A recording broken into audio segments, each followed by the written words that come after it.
آپ جس طرح سے اپنے بچوں کو چاہتے ہیں کہ وہ کیسے ہوں، آپ خود وہ بن جائیں. سوچیں اس پر. اب آپ کے ذہن میں آ رہا ہے کہ میں کیسا چاہتا ہوں اپنے بچے کو. جو آپ کا ہدف ہے، جو آپ کا مقصد ہے، اس کا انتظار نہ کریں. یہ بہت بڑا لقب ہے جس کا میں بالکل اہل نہیں، اور علماء آپ کے پاس اس مسجد میں اور موقعوں پر یقیناً آتے رہتے ہیں. تو میں ایک ادنا سا طالب علم ہوں اور کوشش کرتا ہوں کہ جو بات اللہ تعالیٰ توفیق دے اس مختصر وقت میں وہ آپ کے سامنے پیش کر سکوں. سب سے پہلے ایک حدیث سے اپنی بات کا آغاز کرنا چاہوں گا. اس حدیث کو سن کر شاید میرے اور آپ کے دل میں اس قسم کی مبارک مجلسوں کا احترام اور شوق اور ان میں شرکت کی جستجو بڑھ جائے. صحیح مسلم کی حدیث ہے. ابو ہریرہ رضی اللہ عنہ روایت کرتے ہیں، اور آپ حضرات نے یقیناً بہت مرتبہ اس حدیث کو سنا ہوگا، لیکن بات یہ ہے کہ اس حدیث کو محسوس کرنا، اس حدیث کو اس موقع پر اپنے ذہن میں لے کر آنا، یقیناً اس کی بہت اہمیت ہے. فرمایا نبی اکرم صلی اللہ علیہ وسلم نے، ما جلس قوم فی بیت من بیوت اللہ، کوئی قوم، کچھ لوگ اللہ تبارک و تعالی کے گھروں میں سے کسی ایک گھر میں جب بیٹھتے ہیں، وہاں بیٹھ کر کیا کرتے ہیں؟ یتلون کتاب اللہ، قرآن مجید کی تلاوت کرتے ہیں. وَيَتَدَارَسُونَهُ بَيْنَهُمْ، اور اس کے درس کو، اس کے معانی کو، اس کے پیغام کو سمجھنے کی، جاننے کی کوشش کرتے ہیں. اللہ تبارک و تعالی ان لوگوں پر اور ان کے اس بیٹھنے کو کتنی قدر کی نگاہ سے دیکھتے ہیں. فرمایا الا نزلت علیہم السکینہ، اللہ تبارک و تعالی کی طرف سے اس محفل میں، اس محفل والوں پر سکون نازل ہو جاتا ہے. وغشیتہم الرحمہ، اللہ کی رحمت، اس کے میں اور آپ ہم سب محتاج ہیں. اللہ کی رحمت اس مجلس کو اپنے گھیرے میں لے لیتی ہے. وحفتہم الملائکہ، آج ہمیں اور آپ کو معلوم ہو جائے ہماری محفل میں فلاں فلاں بڑا شخص آ رہا ہے، شاید انسان بہت زیادہ اہتمام کے ساتھ اس محفل میں شرکت کرنے کے لیے آئے کہ بھئی فلاں شخص آ رہا ہے، اس کو ہم دیکھیں گے، اس کی ہم بات سنیں گے. اور اگر آپ کو معلوم ہو جائے کہ اس مبارک محفل میں اللہ تبارک و تعالی کے مقرب، برگزیدہ، جو اللہ کی کوئی نافرمانی نہیں کرتے، اللہ کے فرشتے، وہ اس محفل کے آس پاس جمع ہو جاتے ہیں، وہ بھی ان لوگوں کی بات کو سننے کے لیے بیٹھ جاتے ہیں. اور چوتھا انعام وَذَكَرَهُمُ اللَّهُ فِي مَنْ عِنْدَهُ، اللہ تعالیٰ کی یہاں بھی کچھ مقرب فرشتے ہیں. اللہ تبارک و تعالیٰ اس مبارک محفل کا اپنے ان فرشتوں کے سامنے ذکر فرماتے ہیں. کتنی بڑی فضیلت ہے، کتنا بڑا مقام ہے دین کی، قرآن کی اور اس کی تعلیمات سے متعلقہ مجلسوں میں شرکت کرنے کا. اللہ تبارک و تعالیٰ مجھے اور آپ کو ہمیشہ اس نیت کو تجدید کرنے کی توفیق عطا فرمائے. اس کے بعد جیسا کہ آپ کے علم میں آیا اور اعلان بھی کیا گیا، جو موضوع مجھے دیا گیا تھا وہ اولاد کی تربیت کے حوالے سے ہے. اولاد کی تربیت کے حوالے سے کا ایک مطلب یہ ہے، اور دوسرا موضوع بھی جو آپ انشاءاللہ سنیں گے اس کا تعلق بھی گھر سے ہے. آج کے زمانے کا جو روش چل پڑی ہے اور جو ماحول ہے، لوگوں کو اپنے بارے میں بات سننا اتنا پسند نہیں رہا. آج کل لوگوں کا زیادہ رجحان یہ ہے کہ دوسروں کی طرف اور دوسروں کے بارے میں اور دوسروں کے ذمے جو کام ہے اس کی ان کو یاد دہانی کرائی جائے، اس پر اعتراضات کیے جائے، اس پر آرام سے کوئی بھی کمنٹ کر دیا جائے تو بڑا آسان معاملہ لگتا ہے. اپنے ذمے کرنے کے جو کام ہیں عام طور پہ انسان کے نفس پہ بڑے بھاری گزرتے ہیں. دیکھ لیجئے آپ ہمارے یہاں جو گفتگو ہوتی ہے، اکثر محفلوں میں بات چیت ہوتی ہے، فلاں یہ کر رہا ہے، فلاں یہ کر رہا ہے، حکومت یہ کر رہی ہے، اس نے یہ کر دیا، اس بندے نے یہ کر دیا. سب سے آسان کام ہے، لیکن بہت کم دیکھیں گے کہ ہم دو لوگ بیٹھے ہوئے اپنی کسی کوتاہی، اپنی کسی کمزوری، اپنی کسی اصلاح کی بات کر رہے ہوں. آپ صلی اللہ علیہ وسلم کی حدیث سنیے، بخاری اور مسلم کی حدیث ہے، اور اسامہ بن زید رضی اللہ عنہ اس حدیث کے راوی ہیں. کہتے ہیں کہ ایک دن آپ صلی اللہ علیہ وسلم مدینہ منورہ میں تھوڑا آبادی سے دور ایک ٹیلے کے اوپر چڑھ گئے. مٹی کا ٹیلا جس طرح ہوتا ہے، چھوٹا سا پہاڑ، اس کے اوپر چڑھے اور آپ صلی اللہ علیہ وسلم کے ساتھ آپ کے صحابہ کرام بھی ہیں. پھر آپ کا چہرہ ہوا مدینے کی طرف اور مدینے کے گھروں کی طرف. تو آپ صلی اللہ علیہ وسلم نے صحابہ کرام سے سوال کیا، ہل ترون ما ارا، اے میرے صحابہ کرام کیا تم وہ دیکھ رہے ہو جو میں دیکھ رہا ہوں؟ صحابہ کرام نے جواب دیا، لا یا رسول اللہ، کیونکہ وہ سمجھ گئے تھے کہ جو ظاہری طور پہ گھر نظر آ رہے ہیں آپ صلی اللہ علیہ وسلم کا اشارہ اس طرف نہیں ہے، کوئی اور پتے کی بات، کوئی اور خاص بات، گہری بات اس موقع پر آپ صلی اللہ علیہ وسلم ہمیں سمجھانا چاہتے ہیں. تو کہا نہیں یا رسول اللہ. فرمایا آپ صلی اللہ علیہ وسلم نے، انی اری الفتن تقع فی خلال بیوتکم کمواقع القطر، او کما قال صلی اللہ علیہ وسلم. فرمایا نبی اکرم صلی اللہ علیہ وسلم نے، میں اس وقت تمہارے گھروں میں فتنوں کو اس طرح سے اترتا دیکھ رہا ہوں جس طرح سے بارش کے قطرے تمہارے گھروں میں ٹپکتے ہیں. میں تمہارے گھروں میں، بخاری اور مسلم کی حدیث، فتنوں کو اس طرح سے ٹپکتا دیکھ رہا ہوں جس طرح سے بارش کے قطرے ٹپکتے ہیں. بارش کے قطرے میرے اور آپ کے گھر میں اگر ٹپک رہے ہو، کیا خیال ہے؟ کوئی گن سکتا ہے؟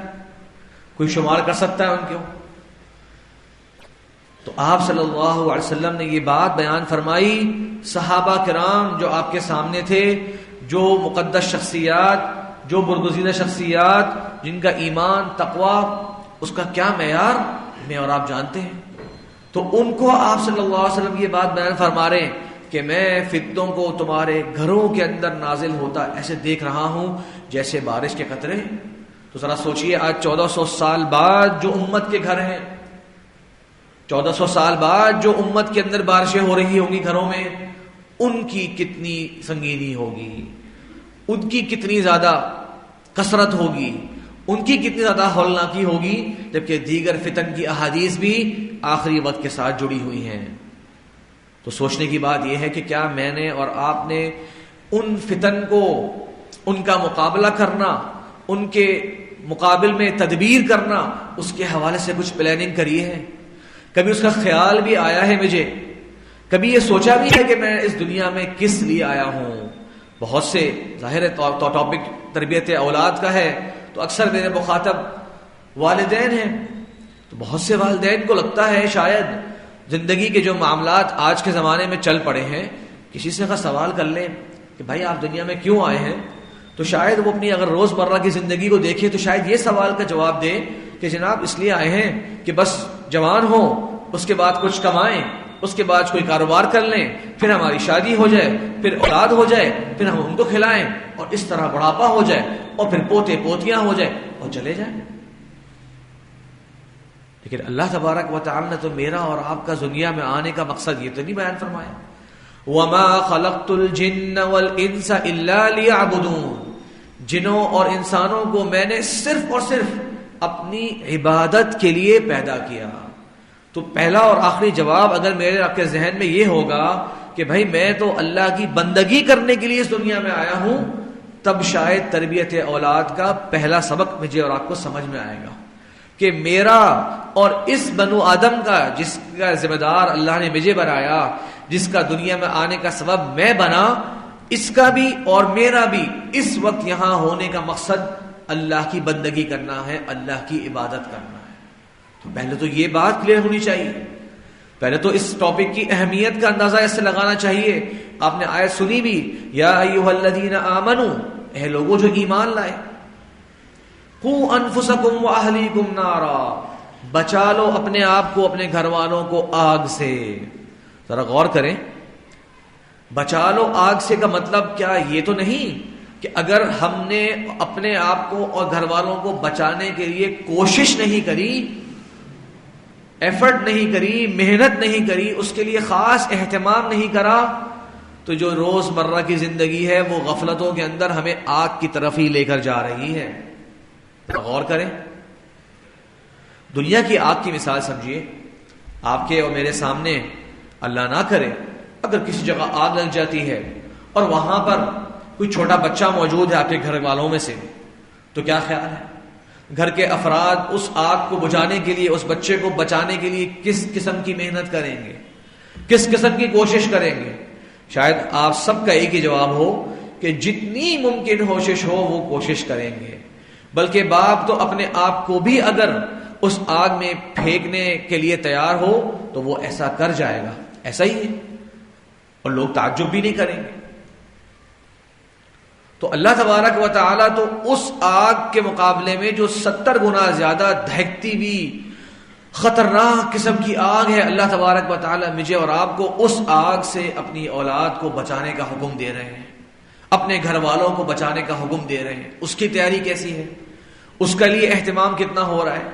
پہلی آگ کے بارے میں تو آپ سب متفق تھے کہ سب پوری کوشش کریں کسی طرح اس بچے کو بچا لیا جائے اس مشکل کنڈیشن سے، لیکن یہ جو آگ ہے جس کے اندر جانے کا ساز و سامان بہت میسر ہے، کیا اس کے حوالے سے بھی ہماری اور آپ کی اتنی کوشش ہے؟ اولاد کے آنے پر مبارکباد اور خوشیاں اور مٹھائیاں وہ تو بہت تقسیم کی جاتی ہیں، اور صحیح بات بھی ہے، کوئی حرج کی بات نہیں، خوشی کا موقع ہے، بہت بڑی اللہ کی نعمت ہے، بار بار اللہ تعالیٰ نے قرآن مجید میں اس نعمت کا ذکر فرمایا۔ لیکن یہ حدیث بھی تو میں اور آپ سنتے ہیں، کلکم راعٍ وَكُلُّكُمْ مَسْئُولٌ عَنْ رَعِيَّتِهِ، تم سب کے سب چرواہے ہو اور تم سب سے جو تمہارے ماتحت چوپائے آتے ہیں یا بکریاں آتی ہیں ان کے بارے میں سوال ہو۔ یہ لفظ سنیے، راعٍ کا لفظ استعمال کیا آپ صلی اللہ علیہ وسلم نے۔ راعی کسے کہتے ہیں؟ راعی کہتے ہیں بکریوں کا چرواہا۔ بکریوں کے چرواہے میں اور سیکیورٹی گارڈ میں بہت فرق ہوتا ہے، یہ بات سمجھیے۔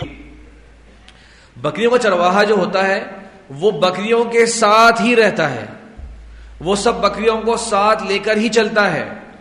اگر ایک بکری کھانا نہیں کھا رہی اس کی بھی اس کو خبر ہوتی ہے، اگر کوئی بکری بیمار ہے اس کی بھی اسے خبر ہوتی ہے۔ چوکیدار جو ہوتا ہے اس کا کام کیا ہوتا ہے؟ کون سی بکری آئی، کون سی بکری چلی گئی، کسی کو اندر آنے نہیں دینا، کسی کو باہر نکلنے نہیں دینا۔ تو آپ صلی اللہ علیہ وسلم نے جو الفاظ استعمال فرمائے گھر کے ذمہ دار کے لیے، وہ الفاظ استعمال فرمائے راعٍ، کہ اس سے اس کی رعایا، اس کی اس طرح سے سوال ہونا ہے اس کے بارے میں جس طرح سے ایک بکریوں کے چرواہے سے سوال ہوتا ہے۔ تو بکریوں کے چرواہے کا جو باس پرسی ہوتی ہے وہ سخت قسم کی ہوتی ہے۔ جو بکریوں کا مالک ہوگا وہ بکریوں کے چرواہے کی یہ بات تسلیم نہیں کرے گا اگر فلاں بکری مر گئی، جناب صبح اٹھا مر گئی، نہیں، وہ کہے گا یہ کیسی حالت میں تھی، کہاں تک بات اس طرح سے پہنچی، کیوں یہ اسٹیج آیا کہ وہ مر گئی، تم نے اس کا خیال کیوں نہیں رکھا، تم نے توجہ کیوں نہیں کی، تم تو ساتھ رہتے ہو ان کے۔ اور ہمارا آپ دیکھتے ہیں کس طرح سے وہ جانور مانوس بھی ہو جاتے ہیں اپنے پالنے والے کے ساتھ۔ تو آپ صلی اللہ علیہ وسلم نے گھر کے ذمہ دار جو میں اور آپ ہیں ہمارے لیے یہ الفاظ استعمال کرے کہ تم سے تمہاری رعایا کے بارے میں سوال ہوگا۔ اب تربیت اولاد کے بارے میں مختلف باتیں ہو سکتی ہیں، لیکن محدود وقت ہے میرے پاس، تو میں 5 بنیادی باتیں آپ کے سامنے کرنا چاہوں گا، شاید یاد رکھنا آسان ہو، سمجھنا آسان ہو اور اس کو زندگی میں اپنانا بھی آسان ہو۔ سب سے پہلا مرحلہ تربیت اولاد کا شروع ہوتا ہے انسان جب اپنا زندگی کا ہمسفر چننے جاتا ہے، جس وقت وہ رشتے کی تلاش میں جاتا ہے، اور سوسائٹی اور معاشرہ جن چیزوں کو دیکھتے ہیں وہ میں اور آپ بخوبی جانتے ہیں۔ سب سے زیادہ آج کل جس چیز کی بات کی جا رہی ہے اس پہ بات بہت لمبی نکل جائے گی۔ تو پہلی بات کہ وہیں سے آپ صلی اللہ علیہ وسلم نے فرمایا فَاظْفَرْ بِذَاتِ الدِّينِ تَرِبَتْ يَدَاكَ، 4 چیزیں ہیں لوگ انہیں دیکھتے ہیں، لوگ دیکھتے ہیں اس خاتون کا نسب، لوگ دیکھتے ہیں اس خاتون کا جمال، لوگ دیکھتے ہیں اس خاتون کا مال، اور کچھ لوگ دیکھتے ہیں اس خاتون کا دین۔ آپ صلی اللہ علیہ وسلم نے نصیحت فرمائی ایک بندے کو کہ تم دین کو اختیار کرنا، دین کو ترجیح دینا، باقی چیزوں میں کمپرومائز کرنا پڑ جائے کوئی مسئلہ نہیں، اس میں کمپرومائز نہ کرنا، کیونکہ یہ ایک خاندان کا آغاز ہونے جا رہا ہے، ایک نسل کا آغاز ہونے جا رہا ہے۔ اللہ تعالیٰ نے مجھے اور آپ کو دنیا میں اعمار کے لیے بھیجا، وَأَنشَأَكُم مِّنَ الْأَرْضِ وَاسْتَعْمَرَكُم فِيهَا، اللہ تعالیٰ نے تمہیں زمین پہ رکھا ہے اور تمہیں زمین کی نسل نو کو آگے بڑھانے کی ذمہ داری بھی دی ہے. تو وہیں سے آغاز دین کی بنیاد پر ہو رہا ہے. دیکھیے اس کے بعد شادی کے بعد پہلے اور دوسرے سوالات ہمارے یہاں کیا کیے جاتے ہیں؟ اولاد کب ہوگی، بچہ کب ہوگا، بھائی کب خوشخبری سنا رہے ہیں. یہ ہمارے یہاں کل چلن ہے. انبیاء کرام کی دعائیں دیکھیں، قرآن مجید میں مذکور ہیں. اولاد ابھی نہیں ہوئی اور اولاد کے نیک اور صالح ہونے کی دعائیں کی جا رہی ہیں. رب هب لی من الصالحین. حضرت ابراہیم کی دعا، اے اللہ مجھے تحفہ عطا فرما دے صالح اولاد کا. بھی اولاد نہیں ہوئی اور وہ دعا یہ نہیں کر رہے کہ بس اولاد ہو جائے تاکہ خاندان کے لوگوں کو میں خوشخبری پھیل جائے اور لوگوں کو بس باتیں کرنے کا موقع نہ ملے. نہیں، رب هب لی من الصالحین. اسی طرح زکریا کی دعا، رب هب لی من لدنک ذریۃ طیبہ. اے اللہ مجھے اپنی طرف سے، اپنے خزانوں میں سے پاکیزہ مبارک اولاد کا تحفہ عطا فرما دے. انک سمیع الدعاء. اللہ تبارک و تعالیٰ کے خوبصورت خوبصورت ناموں کا، اللہ کی صفات کا وسیلہ بھی دیا جا رہا ہے کہ اے اللہ تو ہر دعا کو سننے والا ہے. یا اللہ میری یہ دعا کو سن لے. انسان سوچے ہم یہ دعا کتنی کرتے ہیں اولاد مل جائے اور معاشرہ، اور یہ کتنی کرتے ہیں کہ وہ نیک ہو اور صالح ہو اور آنکھوں کی ٹھنڈک بنے. یہ کتنی کرتے ہیں کہ بازو بن جائے میرا، اور یہ کتنی کرتے ہیں کہ اللہ کا بندہ بن جائے. سوچیں ہماری اور آپ کی اولویات کیا ہیں، میری اور آپ کی پرائورٹیز کیا ہیں، اور اللہ تبارک و تعالیٰ کے برگزیدہ بندے انبیاء کرام ان کی سیرت کیا تھی. اور بھی دعائیں ہیں. سورہ کہف جمعے کے دن آپ حضرات پڑھتے ہیں، اس کے اندر اللہ تبارک و تعالیٰ نے حضرت موسیٰ اور خضر کا واقعہ بیان کیا. اس میں حضرت خضر علیہ السلام نے ایک قوم کے بچوں کی دیوار بھی تعمیر کر دی تھی. پڑھتے ہیں نا یہ واقعہ.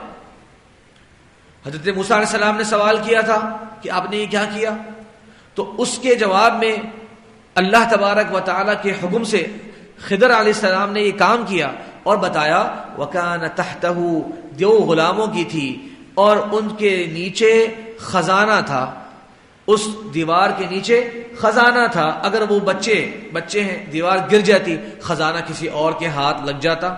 اور اللہ تبارک و تعالیٰ نے چاہا کہ یہ بچے بڑے ہو جائیں اور اس خزانے سے فائدہ اٹھا لیں، اس لیے خضر علیہ السلام نے اس دیوار کو تعمیر کیا.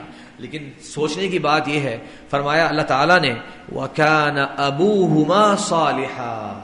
وہ جو دو بچے تھے اور جو یتیم تھے، ان کے والد نیک تھے.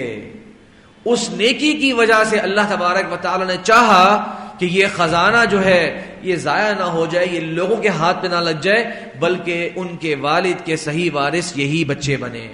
لیکن یہاں پر ابن کثیر رحمہ اللہ عجیب بات لکھتے ہیں. مفسر قرآن ابن کثیر کہتے ہیں کہ بعض روایت میں آتا ہے کہ یہ جو کہا گیا وَكَانَ أَبُوهُمَا صَالِحًا کہ ان کے والد نیک تھے، ان کے چھٹے دادا بہت نیک انسان تھے. ان بچوں کے چھٹے دادا کی نیکی ان کے چھٹے پوتوں کو کام آئی. ذرا سوچ رہے نیکی کا اثر خالی آپ پر نہیں، آپ کی اولاد پر نہیں، اللہ تعالیٰ اسے آپ کی اولاد میں جاری فرما دیتا ہے.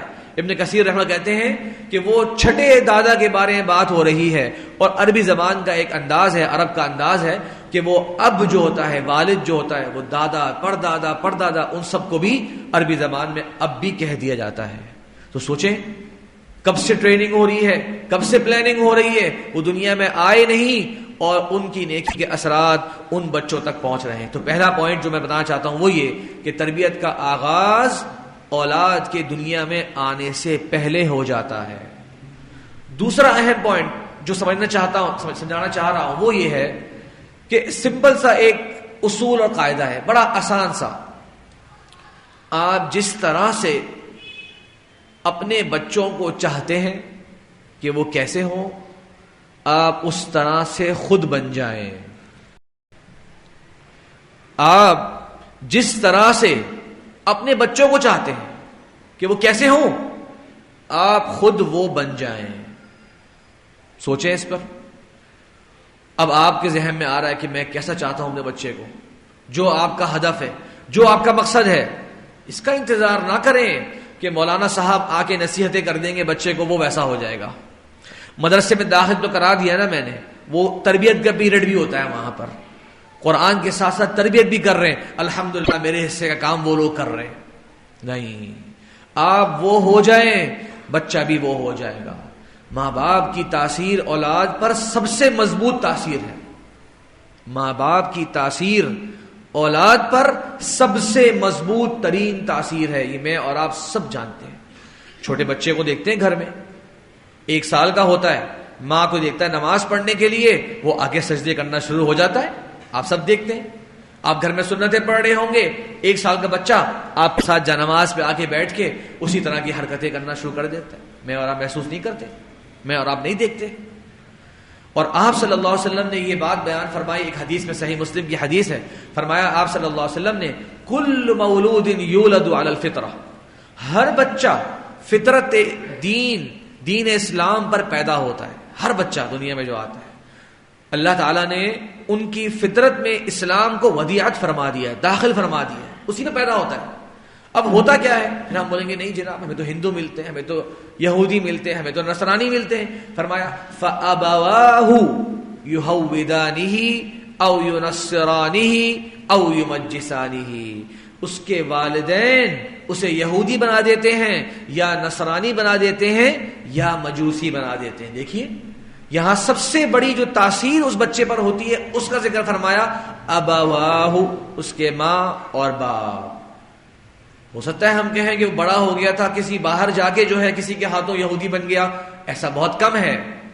غالب اور اکثر و بیشتر زیادہ تر حالات کے اندر وہی ہے جو پیارے نبی صلی اللہ علیہ وسلم نے فرمایا کہ اس کے والدین کی تاثیر ہی اس کو دین سے منحرف کر دیتی. اور سوچیں فطرت بھی تبدیل ہو جاتی ہے والدین کی وجہ سے.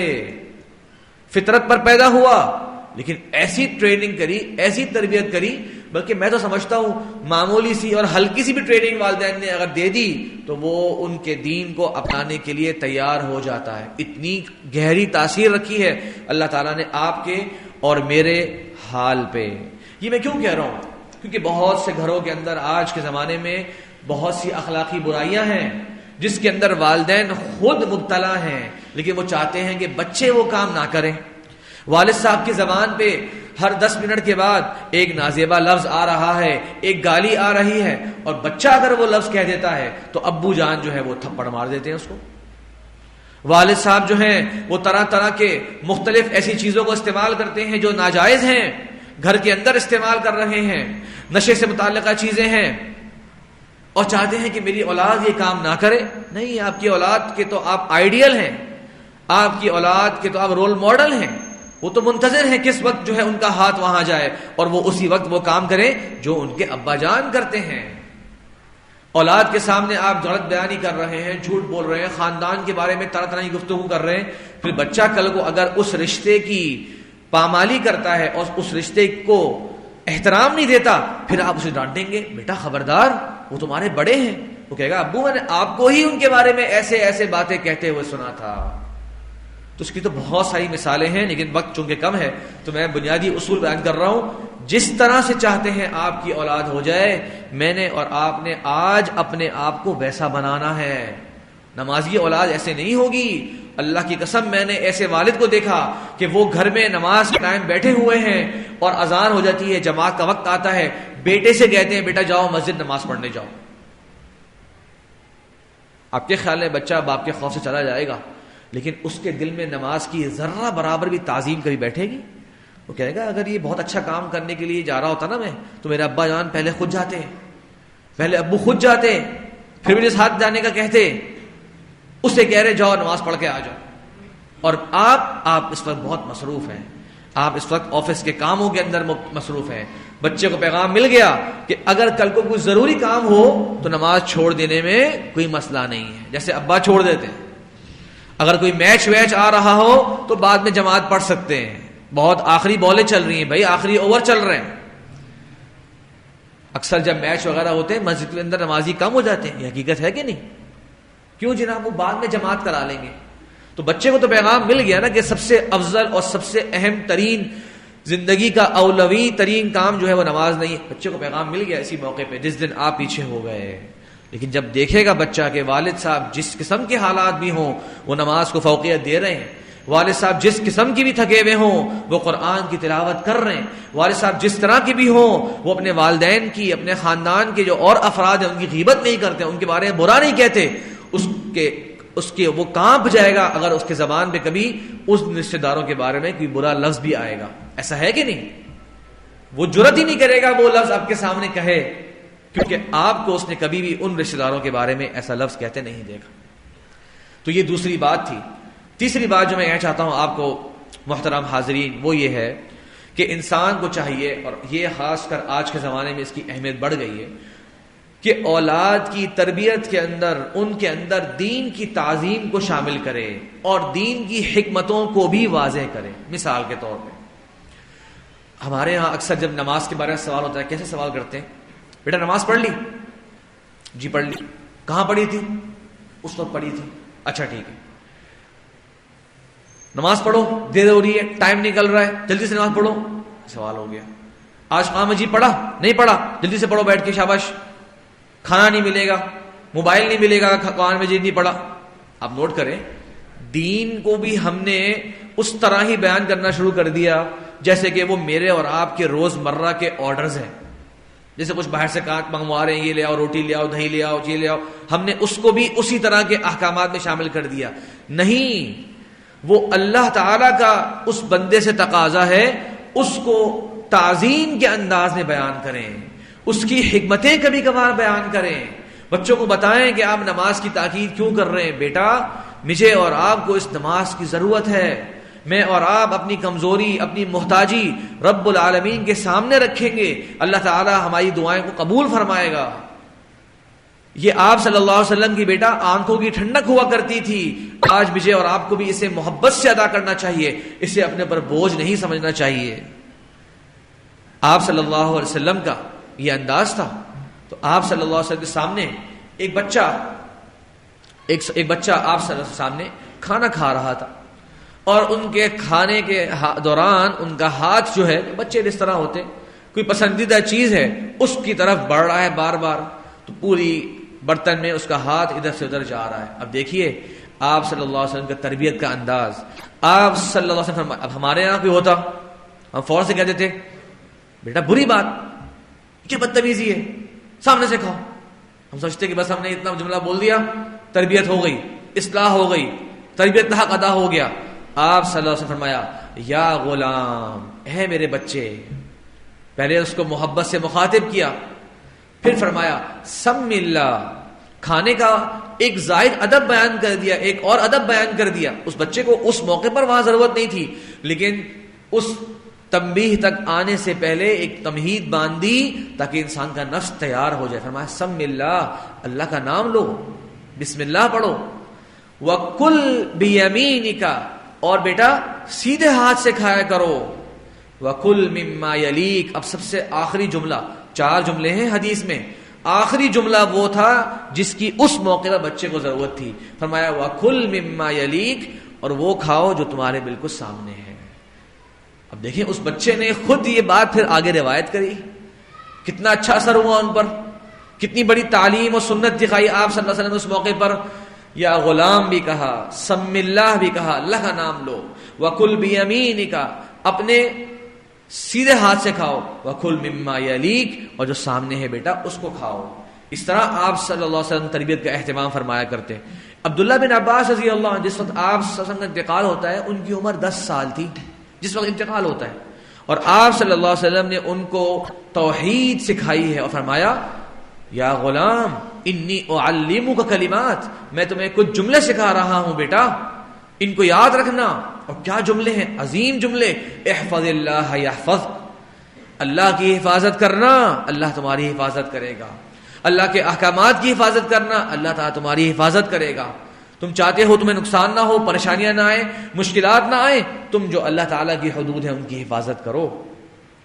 احفظ اللہ تجدہ تجاہک، اللہ کی حفاظت کرنا تم اللہ کو اپنے سامنے پاؤ گے، ہر وقت تمہاری مدد اور رہنمائی اور توفیق اللہ کی طرف سے آتی جائے گی. پھر فرمایا وَعْلَمْ، اور اچھی طرح جان لو، ان الامۃ لو اجتمعت علی ان ينفعوک بشیء، پوری امت جمع ہو جائے تمہیں بھلا پہنچانے کے لیے لا ينفعك الا بشيء قد كتبه الله لك، تمہیں ذرہ برابر بھی فائدہ نہیں پہنچا سکتے مگر کہ اتنا جو اللہ نے لکھ دیا. وَلَوْ أَنَّ الْأُمَّةَ إِذَا اجْتَمَعَتْ عَلَىٰ أَن يَضُرُّوكَ بِشَيْءٍ، اور اگر سارے کی سارے لوگ جمع ہو جائے تمہیں نقصان پہنچانے کے لیے، لا يضروك بشيء الا قد كتبه الله عليك، تمہیں نقصان نہیں پہنچا سکتے مگر کہ اتنا جو اللہ نے تمہارے اوپر لکھ دیا. نفع و نقصان کا حقیقی مالک اللہ تبارک و تعالی. یہ اب ایک چھوٹے بچے کو 7-8 سال کے بچے کو سکھا رہے. تو یہ طریقہ تھا آپ صلی اللہ علیہ وسلم کا. تو تیسری بات جو میں کہنا چاہتا تھا وہ یہ تھی کہ اولاد کو تعلیم بھی دیں اور ان کی حکمت بھی بیان کریں. اب قرآن پڑھنے کا درس تو دے رہے ہیں، بتائیے اس قرآن کی کتنی عظمت ہے. یہ قرآن قیامت کے دن تمہارے کام آئے گا، تمہارے حق میں گواہی دے گا. اگر آج مجھے معلوم ہو جائے کہ فلاں شخص آپ کے لیے سفارش کر سکتا ہے دنیا کے معاملات کے اندر، سوچئے میں کتنی دعوتیں کروں گا اس کی، میں کتنا اس کے ساتھ اچھے انداز سے مل رہا ہوں گا، کیونکہ دنیا کے دو مجھے فائدے چاہیے اس شخص سے. یہ قرآن مجید قیامت کے دن سفارش کرنے والا بن کر آئے گا. اور فرمایا آپ صلی اللہ علیہ وسلم نے کہ روزے کی اور قرآن کی شفاعت اللہ تعالیٰ قبول فرمائیں گے. اس کی شفاعت پکی ہے، ہر حال میں یہ شفاعت کرے گا اپنے حقوق ادا کرنے والے کے لیے. تو اس انداز سے ترغیب دیں، نہ کہ صرف اور صرف ایک جملہ آرڈر کہہ کے ہم آگے بڑھ جائیں.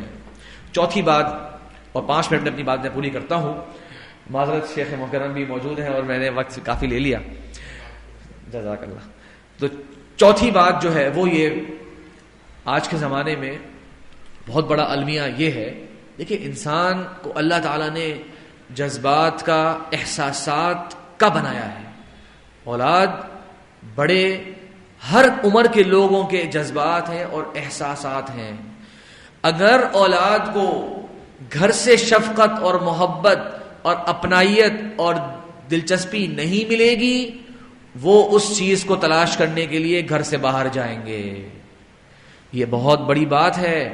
آج لوگ کہتے ہیں گھروں کے اندر کہ بھائی یہ گھر میں تو کچھ نہیں بولتا اور باہر دوستوں میں فر بولتا ہے، اس کا تو سارا ذہن ہی باہر چلتا ہے. گھر کے اندر تو بس یہ خاموشی رہتے ہیں، باہر جو ہے ان کی باتیں سنو، دوستوں میں تو یہ جسے کہتے ہیں شمع محفل ہے. یہ معمولی بات نہیں ہے، یہ کوئی گڑبڑ کی علامت ہے. تو گھر کے اندر اولاد کو صرف کھانے پینے کی، آپ کی فیسز دینے کی ضرورت نہیں ہے، آپ کی اولاد کو ضرورت ہے.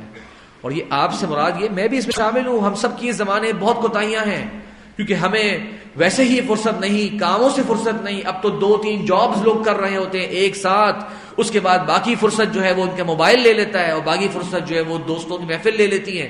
بچے جو ہے وہ والدین کو دیکھ رہے ہوتے ہیں ویکینڈ پر، آج اتوار کے دن چھٹی ہے، چلو جی ابا جان نظر آ جائیں گے، آج ان کے ساتھ کھانا ہو جائے گا، آج ان کے ساتھ ناشتہ ہو جائے گا. ان کو جو محبت اور شفقت جو چاہیے تھی جب ان کو نہیں ملے گی، اس کو تلاش کرنے کے لیے باہر جائیں گے. اور باہر ان کے کندھے پر ہاتھ رکھنے والے بے شمار لوگ موجود ہیں، ان کو اچکنے والے بے شمار لوگ ہیں، لڑکوں کو بھی، لڑکیوں کو بھی، بچیوں کو بھی. آپ صلی اللہ علیہ وسلم اپنے نواسے اور نواسیوں سے محبت کو چھپایا نہیں کرتے، اس کا اظہار فرماتے، جبکہ آپ امام الانبیاء والمرسلین تھے. ایک واقعہ سناتا ہوں، واقعات تو بہت ہیں. ایک دن آپ صلی اللہ علیہ وسلم نماز پڑھانے کے لیے آئے، گود میں حسن رضی اللہ عنہ کو لیا ہوا ہے، بعض روایت میں حسین رضی اللہ عنہ کا ذکر ملتا ہے. آپ نے نماز پڑھائی، نماز پڑھا رہے ہیں، امامت کرا رہے ہیں، مسجد نبوی میں نماز پڑھا رہے ہیں، سجدے میں جاتے ہیں، حسن رضی اللہ عنہ آپ کے اوپر چڑھ جاتے ہیں، آپ کی کمر پہ سوار ہو جاتے ہیں. قربان جائیے آپ صلی اللہ علیہ وسلم کی تربیت اور شفقت پر آپ کا سجدہ لمبا ہو جاتا ہے.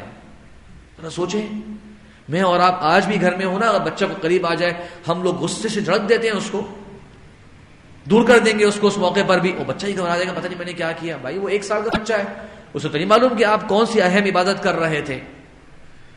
اور پھر بعض ہمارے ہاں فقہ وغیرہ کے اندر بھی ایسی باتیں آ گئیں کہ اگر والدہ نے یوں کر لیا تو 1 حرکت ہو گئی، تو 2 حرکت ہو گئی، تو نماز باطل ہو گئی. عجیب و غریب مسائل ہیں ہمارے. آپ صلی اللہ علیہ وسلم کے اوپر وہ سوار ہیں، آپ صلی اللہ علیہ وسلم کا لمبا سجدہ ہو جاتا ہے.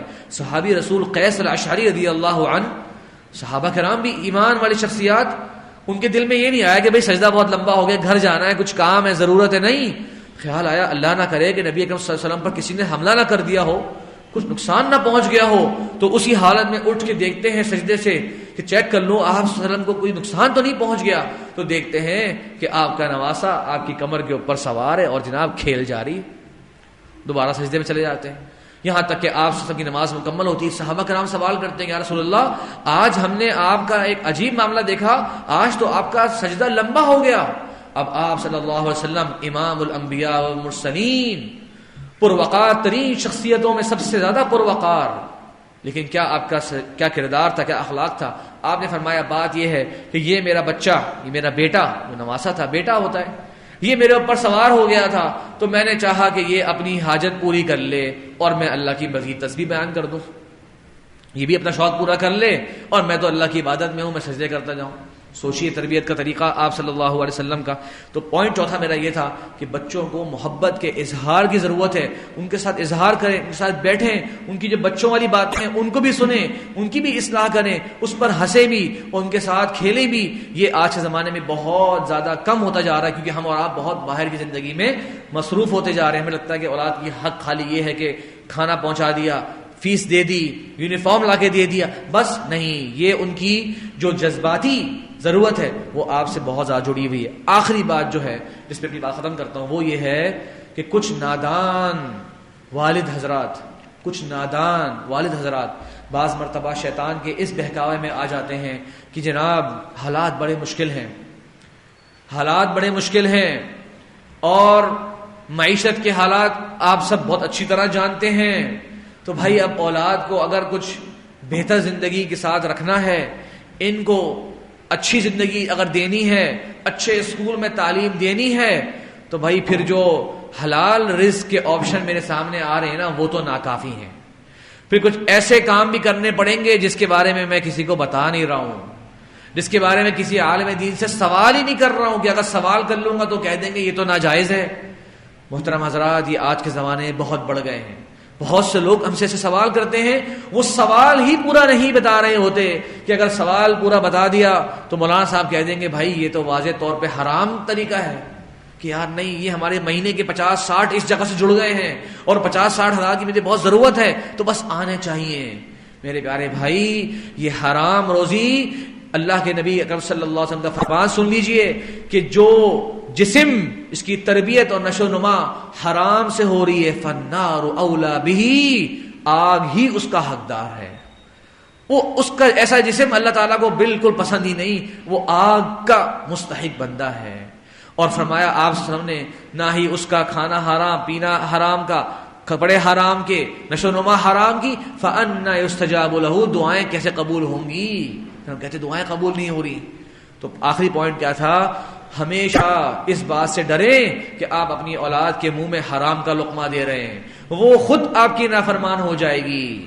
ان کے ذریعے آنکھوں کی ٹھنڈک آپ کو ہرگز نہیں ملے گی. مکافات عمل ہے، دنیا کے اندر ہی آپ ان کا برا رویہ دیکھ لیں گے، دنیا کے اندر ہی ان کا برا سلوک دیکھ لیں گے اور آپ پریشان ہو رہے ہوں گے. بات نہیں سنتے، سمجھتے نہیں ہیں، طرح طرح کی باتیں کر رہے ہیں، پتہ نہیں کس میں بیٹھ رہے ہیں، پتہ نہیں کیا دیکھ رہے ہیں. ابھی موبائل وغیرہ چیزیں وہ اور ہیں، وہ شاید شیخ حفظہ اللہ تنبیہ فرما دیں، اس بارے میں نے بات ہی نہیں کری. لیکن بات خالی آخری یہ ہے کہ اللہ کے لیے اس اولاد کو حلال روزی کا شوق دلا دیں، صبر کرنے کا شوق دلا دیں، ان کی اور طرح کی ضروریات پوری کر دیں. صحابہ کرام سوکھی روٹی کے اندر بھی اپنے بچوں کو جو ہے وہ خوش کر دیا کرتے تھے. میرا اور آپ کے پاس تو پھر بھی بڑا اللہ کا کرم ہے، بڑی فراوانی ہے. تو اس لیے حرام روزی سے ہمیشہ بچیں، کیونکہ اس کے ذریعے نہ دنیا آپ کی پرسکون ہوگی اور قیامت کے دن تو اللہ کے سامنے بہت بڑی پکڑ ہے. اللہ تعالیٰ سے دعا ہے کہ اللہ تبارک و تعالیٰ جو میں نے ٹوٹی پھوٹی باتیں تربیت اولاد کے تعلق سے ذکر کریں، اللہ تبارک و تعالیٰ مجھے اور آپ کو، ہم سب کو ان پر عمل کرنے والا بنائے، اور اللہ تبارک و تعالیٰ ہمیں اپنی اولاد کے حقوق بہترین انداز سے ادا کرنے والا بنائے. وآخر دعوانا ان الحمد للہ رب العالمین.